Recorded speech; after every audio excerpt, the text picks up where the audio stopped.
that's for another episode, because I now have a new goal in place. I now have a new purpose in life. It has a lot to do with these kids that I'm coaching. It has a lot to do with the area that I live in and where I've grown up, which I'll kind of segue into something a little less bright. But I don't want to spend too much time on this. But essentially, one of the kids on our high school team was killed. He was stabbed. And it hit me very hard. His name was Brandon Thomas. He was in 11th grade. I drove him in my car every day. I don't want to get, man, fuck. I really loved this kid.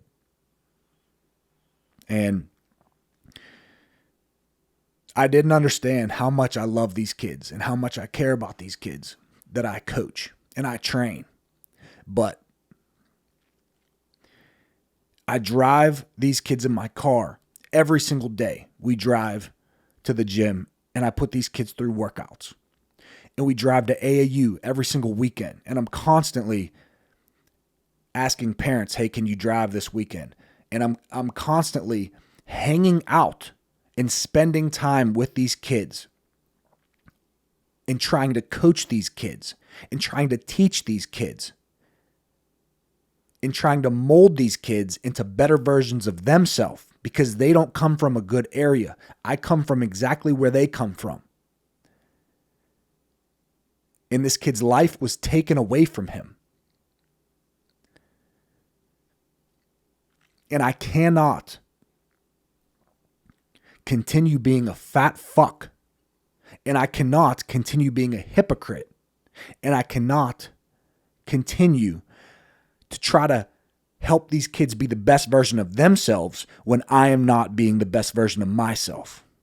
So we'll talk about it in another episode, but I now have a deeper purpose, and it's very unfortunate that I had to lose one of the kids who was extremely close to me and one of the kids who was on my team for me to fucking wake up and see that I have an opportunity to really be a leader and to really help people's lives become better.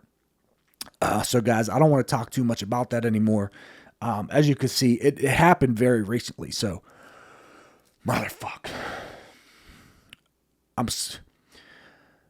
just being vulnerable with you guys. I'm still a little bit emotional about it. When I think about it, it really gets me, because if I could take his place and it could have been my life instead of his, I would do that in a fucking heartbeat.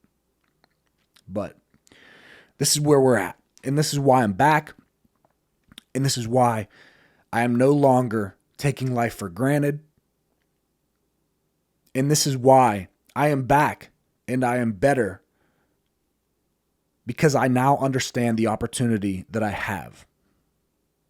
To all of you, to everyone that knows me, to everybody that is around me, to my family, to my friends, to these kids that I coach, I have to be. To all of you watching this video or listening to this podcast, I have to be the best version of myself.